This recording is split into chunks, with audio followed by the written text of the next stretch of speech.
Hey kids, comics. Silver-haired Bronze Age babe here, yakking about our comic book collection, and today talking about the Spectre. This is a very famous 10-issue run in Adventure Comics from 1975. My understanding is that I think is either the editor or the writer of this book was mugged, and the experience so shook him up that he wanted to get it out creatively, and so gave the character of the Spectre a penchant for very violent vengeance.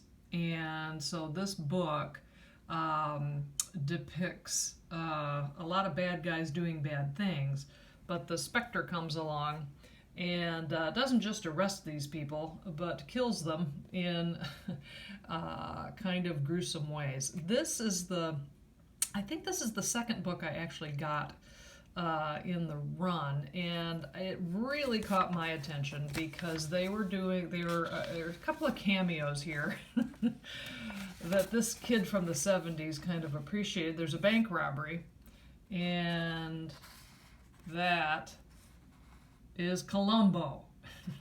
Who doesn't remember Peter Falk in Columbo? So I was like, oh, I'm in.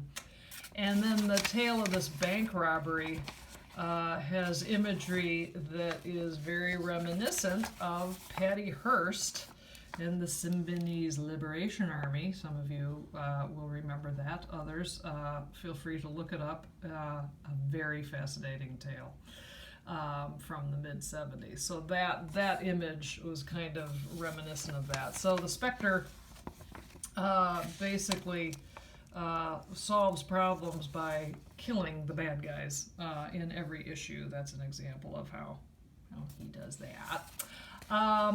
The letters to the editor were mixed. This issue, let's see here. How did Spectre off this person? Turned him into stone, I think. People were melted. People were turned into sand. They were turned into dolls and then destroyed. It just was really, it wasn't subtle. But one of the letters to the editor kind of summed it up and said, I can't remember a time in my many years of comic reading when I have been so disappointed, even disgusted with comic as I am with the current Spectre series and adventure. I find the entire concept repugnant to my moral values. The fanatic zeal with which Lieutenant Jim Corrigan wreaks vengeance on those he terms evil-doing seems evil in itself. So, and to their credit, the folks at DC printed those letters as they continued on the 10-issue run. I'll show you the other covers for this book. Jim Aparo did all the art. Michael Fleischer wrote all the stories, and the covers are just Jim Aparo goodness, and the story art is there as well. This is it really is a fascinating 10-issue run. And I know a lot of people kind of really covet these books and really enjoy them. I'm sure there are several of you out there who are going to watch this and then race to your short boxes and pull yours out for a little trip down memory lane. This is it's one of the weaker covers, I think. Again, I'm not a big fan of apes, and DC just kept putting apes. But I think that ape ripped that man apart, so there you go. So it ended in 75 or 76, but in 1988, DC came out with this Wrath of the Spectre, 3 all-new classic stories by the original team of Fleischer and Aparo.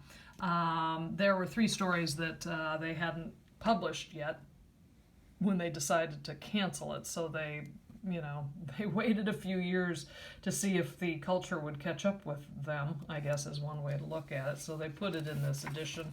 And it's great. It's, and plus you get, the Spectre. You get 3 Spectre stories, and then because it wasn't that kind of, they didn't have anything to fill, they did a nice Aparo art, Demon Within from the House of Mystery story, which is also good. But, I mean, just look at that art. I mean, that is just emblematic of what the Spectre was. This book is worth it to find because it has an excellent write-up about the original book, the creators, what was going on at the time, and just talks about this run in a very thoughtful and complete way. So it's I don't know if it was ahead of its, like I say, ahead of its, somebody said in this thing, I don't know if we were ahead of our time, behind the times, beside the times, but